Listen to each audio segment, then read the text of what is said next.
Selamat berjumpa kembali. Pembahasan kita kali ini adalah Android emulator yang ada di Android Studio. Emulator ini bisa kita buka di Device Manager dan itu bisa diakses dari sini, dari icon HP ini, atau bisa langsung dari samping kanan ya, di Device Manager. Dan di sini kita bisa melihat daftar device, baik virtual maupun fisikal. Oh, di sini ada Android 10. Ini saya tidak tahu dari mana ya. Saya tidak tahu dari mana ini. Ini dihapus saja, mungkin ada salah konfigurasi atau gimana. Versi Android 1 tidak mungkin. Tidak mungkin saya punya Android versi 1 itu ya. Oke, ini dihapus, remove. Ya, ini nanti kalau kita pakai HP yang fisik itu akan muncul di sini. Kemudian ini virtual ya. Nah, ini ada error ya. Nexus 4 API 33 ini kayaknya dibikin saat instalasi, karena sebelumnya kan pada waktu instalasi saya centang pilihan untuk instalasi Android Virtual Device. Katanya missing system image for Google API bla bla bla. Sistem image-nya tidak ada gitu ya. Jadi harus di-download lagi. Untuk memperbaiki error ini kita bisa klik di sini ya, icon pensil ini. Nah, saya tidak tahu di teman-teman apakah error seperti ini, cuman kalau di saya error seperti ini ya tidak masalah sih ya. Klik saja di icon pensil. Oke, jadi di sini hardware profile-nya juga error. Nah, ini cara memperbaikinya, kita klik change ya, yang ini. Pertama dulu kita pilih jenis device-nya apa. Mau HP boleh, tablet, dan seterusnya ya, cuman kayaknya kita pakai HP saja. Kemudian resolusinya, nah kalau saya sendiri suka pakai device yang resolusinya rendah biar tidak terlalu berat di emulatornya ya. Jadi biasanya saya suka yang Nexus 4 ini, atau yang mana lagi, yang 720/1280 ini, 4,7 inci WXGA ya. Oke, Nexus 4 saja ya, klik OK. Nah, masih error lagi ya, atau ini kayaknya tidak, ini soalnya harusnya muncul di sini ya pilihannya. Coba saya ganti ke ini 4,7 inci. Nah, ini baru bisa ya. Oke, kemudian di sini kita pilih image-nya. Jadi yang menjadi error itu katanya API 33 kalau tidak salah ya. Coba saya klik cancel lagi lah. Ya, API 33. Balik lagi sini, change ini, kemudian ya, oke. Nah, API 33 berarti yang ini, tiramisu. Nah, untuk memilih ini sebenarnya kita bisa pilih yang ada di sini juga sih. Jadi ada yang recommended, ada yang x86 ya, images, kemudian ada other images. Nah, ini bedanya apa? Kalau yang other images ini bisa kita lihat arsitekturnya adalah ARM64. Jadi arsitektur prosesornya beda, dan di sini ada catatan merah ya, rekomendasi. Karena saya pakai komputer dengan arsitektur ini ya, x86, jadi hostnya itu x86, maka harusnya saya pakai x86 juga untuk arsitektur Androidnya. Kalau saya maksakan pakai yang ini, ARM64, itu jadi lebih lambat ya. Jadi harusnya pilih yang, kalau bukan recommended ini, yang di sini, yang x86 ini ya. Nah, kemudian di x86 image ini tidak ada API 33 gitu ya. Yang adanya di recommended sini. Nah, bedanya apa yang di recommended ini dengan yang di sini? Bisa dilihat di sini ada beberapa item yang sudah jadul gitu ya, kayak jelly bean, ice cream sandwich, itu tulisannya deprecated, artinya sudah tidak disarankan lagi untuk dipakai gitu ya. Jadi di sini ada.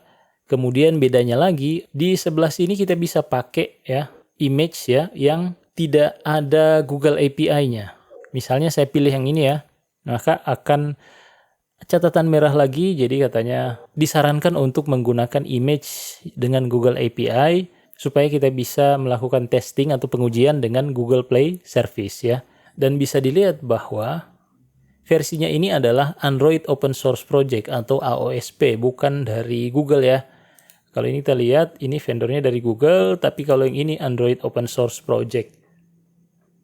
Nah, sama juga ini Android Open Source karena tidak ada Google API. Yang ada Google API adalah dari Google ya. Nah, jadi yang recommended ini semuanya versi yang ada Google API-nya. Gitu. Kemudian ada ini versi ABI-nya ini ya.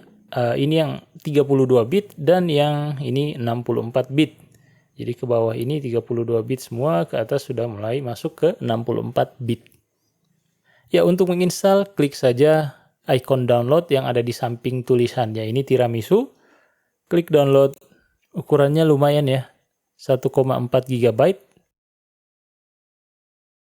Sudah selesai. Finish, kemudian ya sudah bisa dipilih ini.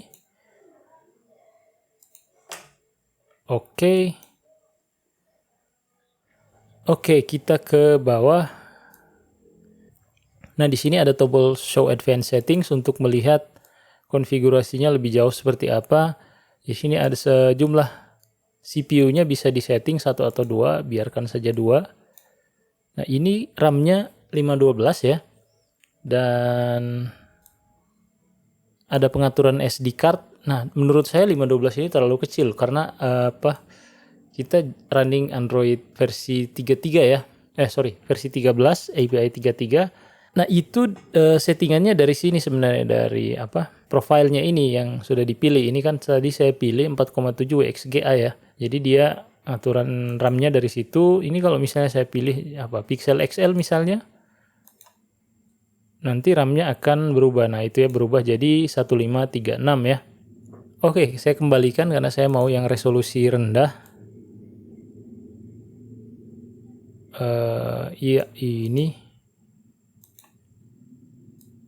Dan ya, RAM-nya balik lagi 512. Ini saya kasih 21024 saja lah ya. Lihat di sini. Recommendation-nya 1 GB ya. Taruh 1 GB saja. SD card-nya dikembalikan, ini no SD card. Saya tidak perlu SD card. Kemudian skin-nya tidak usah. Finish ya. Sudah selesai konfigurasinya. Nah, di device manager ini kita bisa bikin lebih dari satu emulator ya. Jadi kita bisa punya beberapa versi Android dengan beberapa konfigurasi hardware untuk keperluan testing gitu. Jadi kita bisa tes aplikasi di berbagai macam kondisi hardware. Nah, tadi itu saya kan cuman mengedit emulator yang memang sudah ada ya. Kalau kita bikin baru bisa juga di create device ya. Jadi prosedurnya sama dengan tadi sih. Jadi kita tinggal pilih device-nya seperti apa. Jadi tadi kan HP sudah ada. Nah, coba yang tablet dulu ya. Tablet, kemudian misalnya yang mana ya? Yang resolusinya nggak di bawah. Nah, ini saja lah. Nexus 7 lah ya. Nexus 7, kemudian next. Ini pilih yang mana ya? Paling bawah lah ya. Jadi ada device dengan versi terbaru yang Android 13, kemudian ada juga yang Lollipop. Cuman ini belum di-download, jadi ya harus di-download lagi ya. Klik download. Nah, ini image-nya lebih kecil. Kalau tadi itu 1,4 GB yang harus di-download, ini 400 MB saja. Downloadnya sudah selesai, finish, kemudian iya, pilih yang ini ya. Klik next. Kemudian, nah ini kan tablet ya, jadi saya pilih startup orientation-nya landscape saja, biar dia ketika jalan langsung berada dalam posisi landscape. Ya sebenarnya pas dia sudah jalan bisa diputar-putar sih, cuman lebih enaknya langsung landscape saja. Karena memang tujuannya untuk pengujian di tablet. Device frame-nya saya hilangkan ya. Kemudian cek advanced settings-nya. Ya, sudah seperti ini ya. SD card-nya yang saya nonaktifkan ya. No SD card. Oke, finish. Ya, jadi di sini sudah ada dua emulator. Yang pertama HP dengan API 33 atau Android 13, dan kedua tablet API 22 atau Android Lollipop ya. Coba jalankan yang tablet, bisa diklik di sini.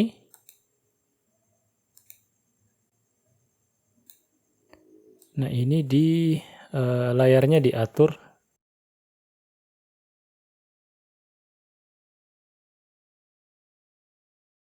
Oke, emulatornya sudah berfungsi. Kita bisa coba jalankan aplikasi yang sudah dibuat ini di emulator. Jadi ini pilihan untuk memilih device yang di mana aplikasi akan dijalankan.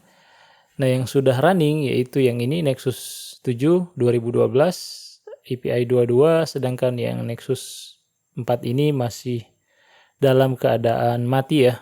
Jadi pilih yang ini saja, mau dijalankan di situ. Klik tombol Run App. Android Studio-nya akan melakukan proses build. Seperti yang bisa dilihat di sini. Aplikasinya sudah terinstall di emulator. Oke, kita coba jalankan pada emulator yang satu lagi, yaitu yang HP. Kita pilih di sini Nexus 4 API 33, kemudian Run. Nah, emulatornya yang satu lagi itu sudah muncul di tab baru di sini ya. Yang lama ada di sini, dan yang baru itu ada di sini.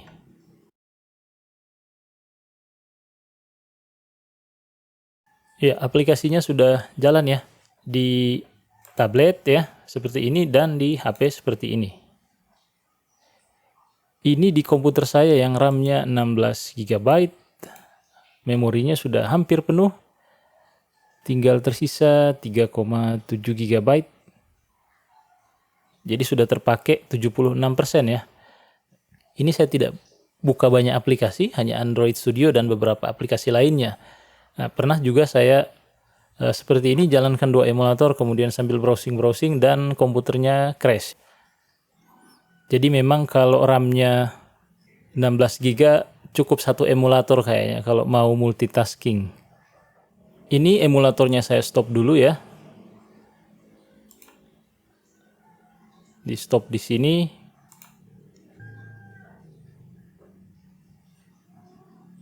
Nah, kalau kita menggunakan tombol stop yang di sini ya, yang tadi, itu emulatornya akan disimpan state-nya. Jadi ketika dia start lagi, itu lebih cepat gitu ya. Jadi dia tidak akan restart, tapi emulatornya di hibernate. Contohnya ini kalau saya start lagi ya. Tidak lama kemudian langsung muncul emulatornya pada keadaan sama seperti yang saya tinggalkan tadi, sama ketika saya tutup. Jadi aplikasinya langsung muncul gitu ya. Jadi itu tombol stop yang tadi, dan kalau kita close melalui tombol ini juga hasilnya sama ya. Dia akan di hibernate. Di sini dilihat statusnya sudah stop. Nah, kalau seandainya kita mau emulatornya itu mulai baru ya, kayak di restart, itu bisa pilih dari menu yang sini, kemudian pilih cold boot now, maka dia akan diulang dari awal. Nah, bisa dilihat proses startupnya itu dari baru ya. Nah, ini dia emulatornya sudah selesai booting. Kemudian satu lagi, saya sarankan untuk membaca halaman ini ya, mengkonfigurasi akselerasi hardware untuk Android emulator. Linknya nanti akan saya taruh di kolom deskripsi. Pada halaman ini jelaskan cara-cara untuk membuat emulatornya bisa berjalan lebih lancar ya. Untuk 3 sistem operasi. Seperti contohnya di Windows, akselerasi VM di Windows dapat menggunakan salah satu dari 3 hypervisor, yaitu Intel HXM, dan kemudian untuk AMD ya, prosesor AMD, dan ada Windows Hypervisor Platform, WHPX. Nah, saya sendiri menggunakan Intel HXM karena saya tidak menjalankan Hyper-V ya. Jadi kalau Anda memiliki prosesor Intel dan tidak perlu menjalankan Hyper-V, maka gunakan Intel HXM. Tapi kalau kita menggunakan Hyper-V, maka kita gunakan WHPX ya. Contohnya misalnya ketika kita menggunakan WSL2 ya, Windows Subsystem for Linux 2, itu kan menggunakan Hyper-V, ya mau tidak mau untuk Android emulatornya kita harus menggunakan WHPX. Nah, di sini saya tidak bisa mendemokan cara penggunaan WHPX ataupun yang prosesor AMD misalnya, karena memang saya tidak punya prosesor AMD dan saya juga tidak menggunakan Hyper-V. Tapi tutorialnya ada di sini caranya ya, sudah lengkap. Dan untuk Mac OS saya sendiri tidak menggunakan itu juga, jadi tidak bisa didemokan. Mungkin teman-teman bisa mencoba sesuai dengan langkah yang ada di sini. Dan kalau di Linux, Ini saya menggunakan Linux saat ini ya. Katanya di Linux cukup menggunakan KVM, dan setahu saya biasanya KVM itu sudah aktif ketika Linuxnya diinstal. Nah, cara pengecekannya ada di sini ya. Kalau misalnya kita pakai Ubuntu, bisa kita coba. Perintahnya adalah apa ini? Sudo apt install CPU checker.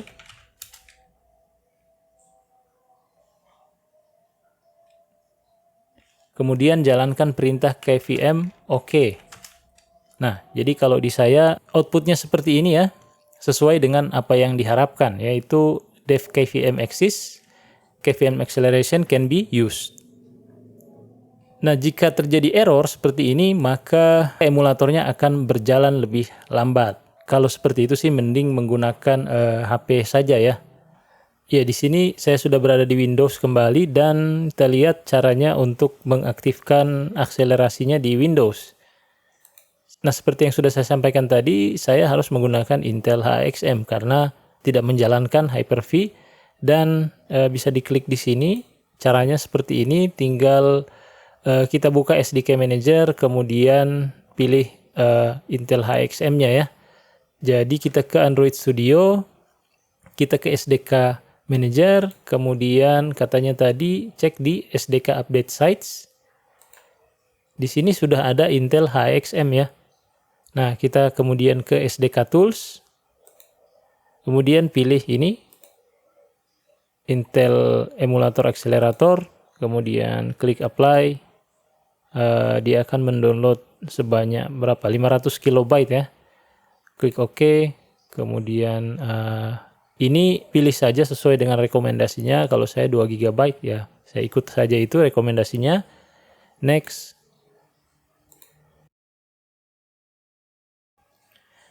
Error ini kenapa ini? Di retry saja. Oke. Ya, kayaknya tadi masalah jaringan. Finish. Iya, dan HXM-nya sudah terinstall. Apply. Kemudian setelah kita berhasil menginstal Intel HXM, kita cek dulu drivernya sudah bisa berfungsi atau tidak. Perintahnya seperti ini. Jalankan di command prompt ya. Oh, ini tidak ada. Ini jangan-jangan SC itu adalah perintah bawaan. Karena kalau biasanya ada perintah bawaan yang kebetulan namanya sama, dia akan menjalankan perintah bawaan dari PowerShell-nya itu. Kita cek, iya, SC itu ternyata adalah perintah set content ya. Jadi caranya kita tambahkan .exe, sc.exe. Jadi caranya kita tambahkan .exe di sini. Nah, ini sudah bisa. State-nya adalah running. Sudah sesuai dengan yang ada di sini. Running. Baik, sekian dulu video kali ini. Pada video berikutnya kita akan mencoba menjalankan aplikasi di HP. Sampai jumpa pada video berikutnya.